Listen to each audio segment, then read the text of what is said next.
Bonjour mes amis Bélier, alors nous sommes dans le taroscope octobre, novembre, décembre pour cette année 2020. Donc ici nous avons d'abord le tirage, là voilà, la femme âgée et le travail, ça c'est le tirage d'octobre. Le cœur partagé qui se questionne et la notion d'un soin, d'une guérison, mais en tout cas avec une possibilité de soin. Ça, c'est le mois de novembre.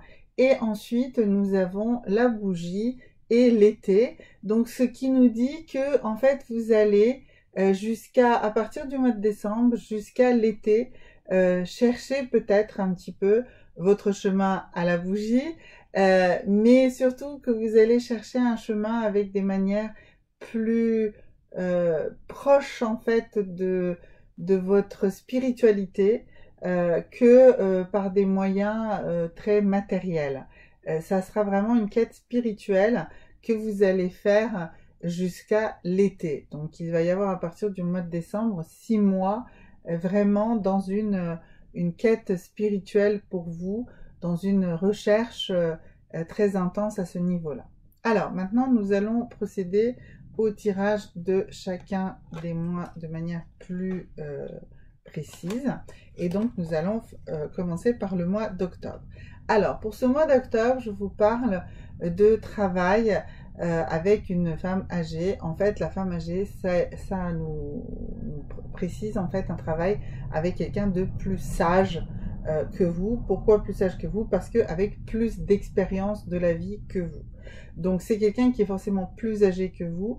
Quelqu'un de plus âgé que soi, c'est quelqu'un qui a au moins une bonne dizaine d'années de plus que soi. Donc si vous avez 45 ans, eh bien c'est quelqu'un qui a 55 ans et plus qui sera la personne qui sera à même de vous apporter cette sagesse et cette expérience de vie. Si vous en avez 35, bah, c'est quelqu'un de 45, etc.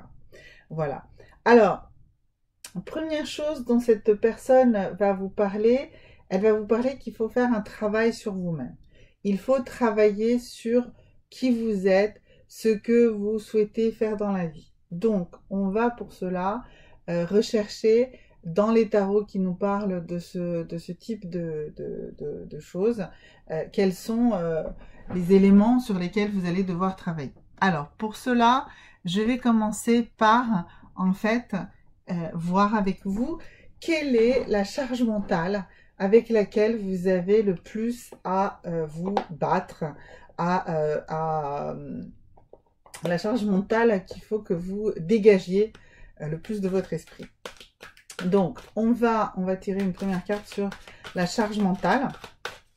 Alors, pour vous, du coup, au niveau de la charge mentale, voilà. Alors, pour vous, c'est votre besoin obsessionnel de perfectionnisme. Alors, cette carte est très très simple, très claire. Le perfectionnisme n'est pas une qualité. D'accord? C'est pas une qualité parce que le perfectionnisme va vous mettre dans des situations d'immobilisme. Comme vous voulez que les choses soient parfaites, eh bien, vous n'avancez pas tant que vous n'avez pas validé le moindre petit détail. Eh bien, cela n'est pas bon parce que ça vous bloque, ça vous fige. Il faut que vous appreniez que tout ne peut pas être parfait, que la vie n'est pas parfaite, d'accord? Et comme la vie n'est pas parfaite, eh bien, vous allez comprendre, vous allez apprendre, grâce à ce travail que vous allez faire sur vous-même, à vous lancer dans des choses sans qu'elles soient parfaites. Alors, on pourrait illustrer ça, par exemple, regardez, des jeux vidéo, des livres, des versions de logiciels, de choses comme ça, ont ce qu'on appelle des V1, des V2, des V3, des versions 1, des versions 2, des versions 3. Eh bien, voilà, on peut shooter quelque chose, on peut lancer quelque chose, on peut se lancer dans une activité, on peut faire quelque chose sans que ce soit vraiment parfait. Et on ajustera en cours de route. Mais comme on aura avancé, eh bien, on aura plus de chances finalement de trouver les bons ajustements et les bonnes réponses. D'accord? Ensuite, cette personne va aussi vous amener à avoir une vision plus importante de quel est l'élément dans votre nature que vous devez mettre en exergue, que vous devez avancer, que vous devez faire évoluer, d'accord? Il faut comprendre que vous allez, pour justement combattre ce problème de perfectionnisme, eh bien, il faut que vous rendiez compte que vous devez prendre le temps. Alors, je vous parlais tout à l'heure que le perfectionnisme provoquait de l'immobilisme. Prendre le temps, ce n'est pas être dans l'immobilisme. Au contraire, c'est être capable de prendre du recul. Il faut que vous preniez du recul. Il faut que vous appreniez à prendre du recul. C'est ça, se prendre le temps. Ici, c'est ça que ça veut dire, cette carte. Elle dit, prenez du recul. Regardez les choses avec une vision plus large, plus globale. Ça va vous permettre de justement vous dire, ok, ça va, ça peut marcher, ça peut fonctionner, d'accord? Ne soyez pas tout le temps en train de vouloir tout bien faire. Parfois, il suffit de ne rien faire et de laisser les choses couler aussi, d'accord? C'est aussi une manière justement de se donner la possibilité d'avancer sans être tout le temps arc-bouté, ok?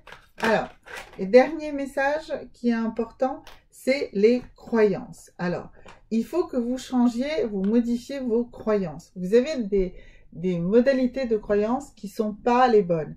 On a vu que c'était pour vous majoritairement le perfectionnisme. Voilà. Eh bien, il faut vraiment que vous transformiez ces croyances. Il faut que vous travailliez sur ce besoin maladif que vous avez, que tout soit parfait et que du coup, ça vous bloque. Voilà. Donc, très, très cohérent, prendre du recul, comprendre que le perfectionnisme, contrairement à ce qu'on pourrait croire, n'est pas une qualité, et modifier un grand nombre de vos croyances, parce que justement en prenant du recul et en observant ce qui est autour de vous, vous allez vous rendre compte que probablement vous croyez des choses, mais que ce ne sont pas forcément les bonnes croyances que vous avez, et ce sont ces croyances qui vous bloquent également. D'accord? Donc, un gros travail à faire sur ce mois d'octobre pour apprendre cette nouvelle forme d'expérience de vie et d'accepter que vous allez devoir évoluer et qu'il va devoir faire beaucoup de changements dans tout ça. Alors, donc ça c'était pour octobre. Maintenant pour novembre. Eh bien sûr en novembre, comme vous avez beaucoup travaillé en octobre et qu'on est parti sur beaucoup de changements, eh bien là en novembre, votre cœur balance, vous vous posez beaucoup de questions, vous êtes déchiré, mais ce mois de novembre, en fait, vous allez le prendre pour justement prendre un temps pour vous modifier, pour vous transformer, pour vous guérir, pour vous... Mais quand je dis guérir, c'est pas le bon terme, c'est parce que cette carte annonce un traitement, mais c'est ça, c'est pour vous modifier. Vous allez modifier votre façon de voir les choses, vous allez modifier bon nombre de vos croyances, vous allez modifier votre rapport à beaucoup de choses très différentes. Et donc, il va falloir travailler là-dessus. Sans vouloir spoiler décembre, on a vu qu'après, vous aviez 6 mois de travail avec dans la spiritualité. Donc, ça me paraît évident que là, sur le mois de novembre, on commence à préparer ce terrain. Alors, on va commencer à préparer ce terrain en travaillant d'abord ici avec une première carte, celle ici de la sorcière de tous les jours, qui va nous donner un outil avec lequel vous allez entamer ce processus de transformation et avec lequel vous allez trouver de nombreuses réponses, ou en tout cas des débuts de réponses avec ces questions qui se posent dans votre cœur. Alors, ça y est, la carte a sauté, et donc on nous dit en fait, il va falloir que vous exprimiez ce que vous avez dans votre esprit. Il va falloir, en fait, faire un travail par l'expression. Donc, ça veut dire qu'il va falloir extrêmement travailler votre chakra de la gorge. Le chakra de la gorge, ça se travaille avec une pierre bleue. Alors, c'est plutôt des pierres bleues claires. Là, en l'occurrence, moi, je porte un petit bracelet, voilà, de cigolite bleue. Donc ça, c'est très très bon pour la parole, hein, c'est pour ça que je l'utilise. Voilà. Il y a d'autres pierres bleues. Alors, j'en ai pas forcément là sous la main. Qu'est-ce que j'ai comme autre pierre bleue que je pourrais vous proposer pour ce chakra? Non, j'ai pas ce que je voulais. Parce que j'ai surtout ça comme pierre bleue. Mais bon, voilà. Enfin, en tout cas, c'est une évidence qu'il va falloir travailler votre chakra de la gorge pour être capable de vous exprimer calmement et d'exprimer vraiment tout ce que vous avez dans l'esprit. Comme vous allez avoir à exprimer des choses, eh bien vous allez mettre en mouvement des énergies. Donc on va voir ici deux cartes d'énergie qui vont vous porter pendant ce temps-là. Alors, nous avons ici d'abord déjà, je vous ai parlé moi du chakra de la gorge, mais on nous parle également de votre chakra, du 7e chakra, avec lequel vous allez également pouvoir travailler. C'est une énergie sur laquelle vous allez vous reposer. Et là, il n'y a aucun souci pour le chakra de la gorge, pour le chakra le 7e chakra, eh bien c'est l'améthyste, voilà. Et ça, vraiment, donc ça veut dire que il va falloir méditer avec des améthystes, peut-être mettre des améthystes à côté de votre lit, idéalement si vous avez une géode, pour mieux dormir, pour apaiser votre esprit, pour être capable ensuite de vous exprimer, pour être capable de dire ce que vous avez dans votre esprit, pour être capable d'exprimer aux autres. Donc, chakra de la gorge, chakra, 7e chakra, avec de l'améthyste, il va falloir travailler sur ce mois de novembre beaucoup cette capacité à s'exprimer. D'accord? Donc, l'énergie qui va vous aider, le chakra, le 7e chakra, et puis sur quelle énergie également nous allons pouvoir compter pour mieux nous exprimer. Enfin vous les béliers, hein. Voilà, mais je suis bélier quand je suis dans le tirage bélier, je suis taureau quand je suis dans le taureau, enfin voilà, là je suis vous, je vous canalise complètement. Alors ici, on va nous parler également du besoin de l'équilibre. Donc oui, c'est normal. Ce mois va vous demander beaucoup, vous allez beaucoup vous questionner, et donc il va falloir vraiment invoquer l'ange de l'équilibre pour pouvoir vous exprimer calmement. Parce que oui, il va falloir dire plein de choses à plein de gens, à plein de monde. Oui, là, vous allez beaucoup parler, mais il ne faut pas parler à tort et à travers. Il va falloir être équilibré dans vos paroles, il va falloir être judicieux dans ce que vous allez dire. Donc voilà, c'est pour ça qu'il va falloir travailler vraiment aussi avec l'ange de la balance pour cela. Donc le chakra de la gorge, le 7e chakra, prenez de la pierre bleue, prenez de l'améthyste pour vraiment travailler cette partie haute du corps qu'il va falloir rééquilibrer. D'accord? Donc vraiment super méga important. Si vous souhaitez communiquer dans l'univers du sentiment, alors pour ça, on va faire un tirage ici avec comment trouver l'amour dans ma vie. On va comprendre aussi si c'est dans cet univers sentimental qu'il va falloir dire ce que vous avez sur le cœur. Enfin, ce que vous avez sur le cœur, mais c'est dans votre esprit en vérité. Donc on va voir qu'est-ce qu'il faut travailler du point de vue de la relation sentimentale. Ben voilà. Alors, donc il va falloir en fait que vous évoquiez avec votre partenaire, ou que vous soyez conscient que dans votre recherche d'un ou d'une partenaire, eh bien, tout ce qui concerne les biens matériels est quelque chose de très important. C'est quelque chose dont vous devez prendre conscience, que tout ce qui est intérêt matériel est très important dans votre approche d'une relation sentimentale. C'est pas mauvais, pas du tout, c'est très important que vous compreniez que vous cherchez un partenaire ou une partenaire qui vous permette de préserver ou de retrouver un équilibre financier. Quelqu'un qui vous rassure sur tout ce qui est matériel. C'est normal. D'accord? Donc, c'est quelque chose de très important. Donc, si ce que vous avez justement à digérer et à exprimer pendant ce mois de novembre, ça concerne des intérêts matériels, même dans une relation amoureuse, et surtout dans une relation amoureuse, eh bien c'est très important d'en prendre conscience. Ce n'est pas du tout une mauvaise chose, d'accord? Au contraire, il faut en être conscient, et c'est pas être matérialiste méchamment que d'être capable de se dire que dans une relation, eh bien les intérêts matériels comptent aussi. D'accord? Voilà. Donc ça, c'était pour votre mois de novembre. Alors, on va maintenant regarder comment ça se passe en décembre, mais j'avais déjà annoncé la couleur. Donc, en décembre, qu'est-ce qui se passe? Eh bien, il se passe que vous avez ici, donc on a vu 6 mois de quête spirituelle. Voilà, donc ça, c'est normal puisque vous avez déjà travaillé sur votre évolution sur le mois d'octobre.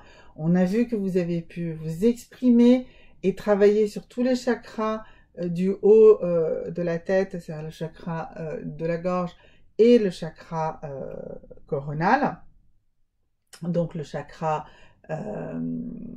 de la tête, et donc celui qui est symbolisé par l'améthyste.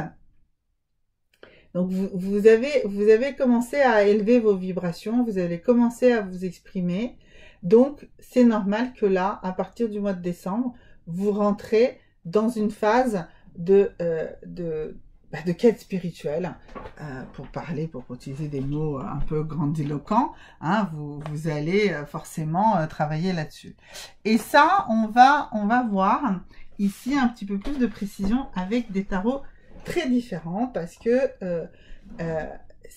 c'est vraiment ça, hein, en décembre ici, ça nous parle en fait de cette quête spirituelle. Et pour ça, on va utiliser ici ce tarot qui s'appelle Conscious Spirit, hein, voilà, et donc qui vraiment va nous permettre de voir ici dans quelle route vous vous engagez et par quels moyens vous allez arriver à cette quête spirituelle et quels sont les chemins que vous allez emprunter. Alors, donc, vous allez emprunter d'abord, voilà, oula, alors, 4 cartes. Ouf. Bon, écoutez, on va prendre les 4. Hein. Elles sont toutes sorties. On va les prendre une par une, par contre, pour travailler là-dessus. Alors, déjà, l'ancrage. Ça paraît évident. Forcément, si on doit faire une quête spirituelle, on va passer par de l'ancrage. C'est évident.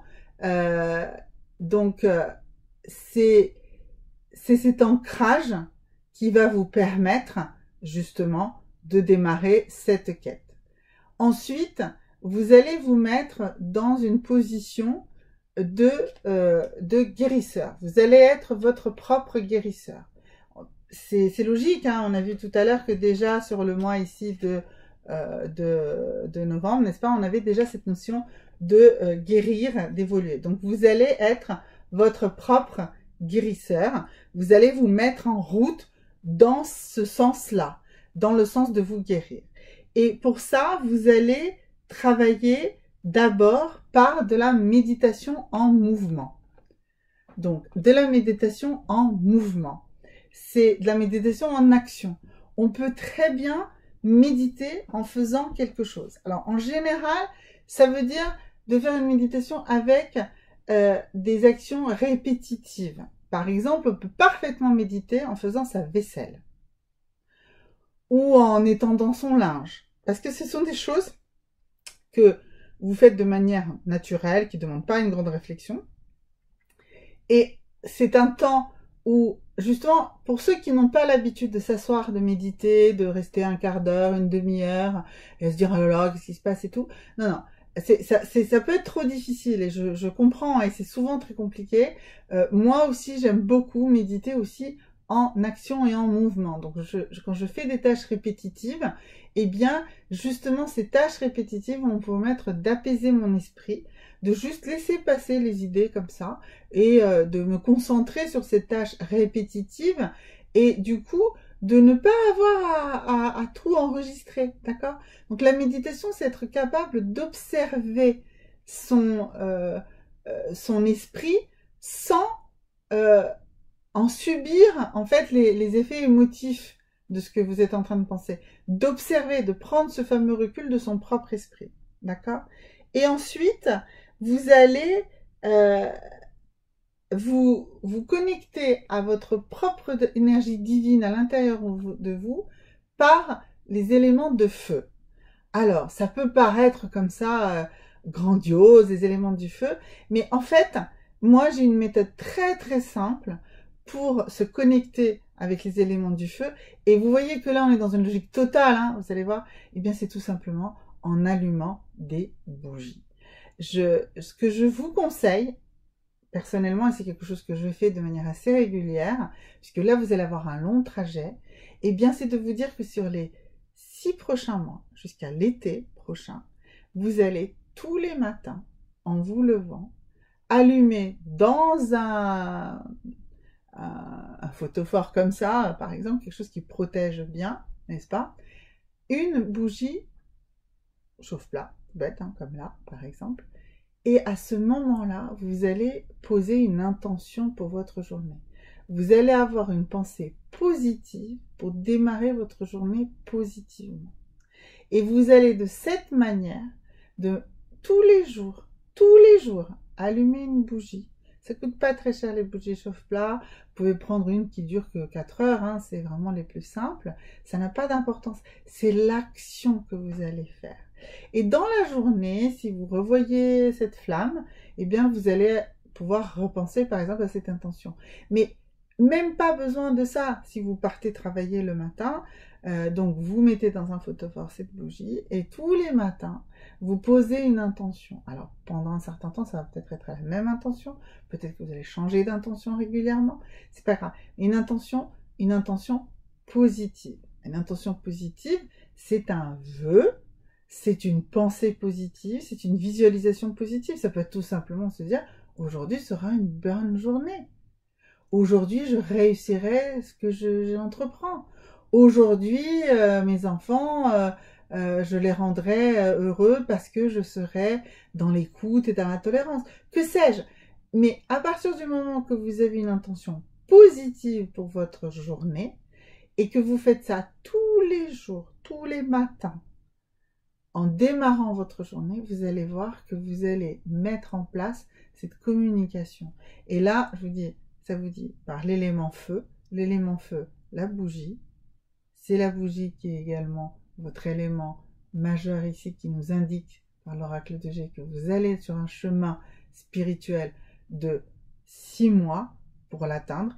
Eh bien, écoutez, mes amis béliers, allez-y, vous êtes partis sur 6 mois grandioses de chemin dans lesquels vous allez vous ancrer, vous allez travailler votre ancrage, vraiment important, et vous allez devenir votre propre guérisseur par de la méditation active. Et un des premiers actes de chaque matinée doit être d'allumer une bougie, de communier avec l'élément feu et de poser cette intention positive chaque matin. Voilà. Je vous remercie mes amis béliers, n'oubliez pas de laisser des commentaires, de liker, de vous abonner, et à très bientôt. Au revoir.